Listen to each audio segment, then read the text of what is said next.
Ini saya analogikan Pak Yai seperti berada di saf terdepan di sebuah masjid.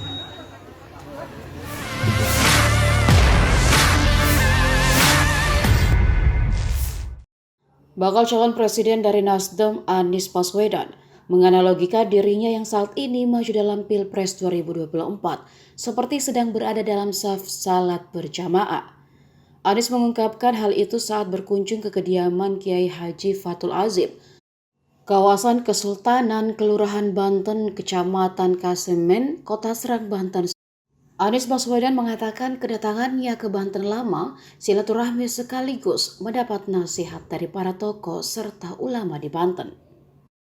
Saat memberikan sambutan, Anies pun menyinggung soal dirinya yang kini ditunjuk sebagai bakal calon presiden dari Partai Nasdem.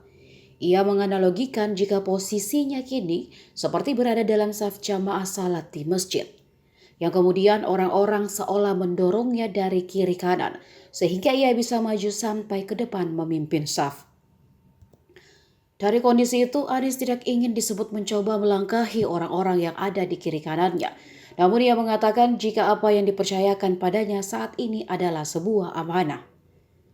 Maka dari itu, kata Anies, dirinya ingin mendengarkan dan mendapatkan nasihat dari para tokoh dan ulama di Banten mengenai niatan untuk maju sebagai capres di tahun 2024. Ini saya analogikan Pak Yai seperti berada di saf terdepan di sebuah masjid, di belakang imam, di saf terdepan. Tapi sampainya di saf depan itu bukan saya melangkahi saf-saf yang ada di kanan kiri dengan membuka kanan kiri, tetapi yang terjadi adalah jamaah di masjid ini bergoyang kanan kiri, dorong kanan kiri, saya kegeser kanan, kegeser kiri, sampai kegeser ke paling depan. Amin. Iya. Kalau yang tadi Pak Yai sebutkan tetap bersama, barangkali yang paling depan. Jadi saya menerima ini sebagai sebuah amanah. Karena itu kami menjalankan ini dengan sebuah ikhtiar yang mudah-mudahan kita jalani dengan cara yang benar, dengan cara yang baik, sehingga nantinya mudah-mudahan kita mendapatkan ridho dari Allah.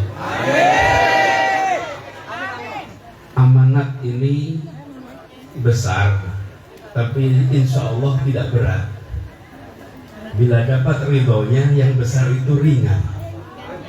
Bila tidak ada ridhonya, yang kecil saja berat. Nah, karena itulah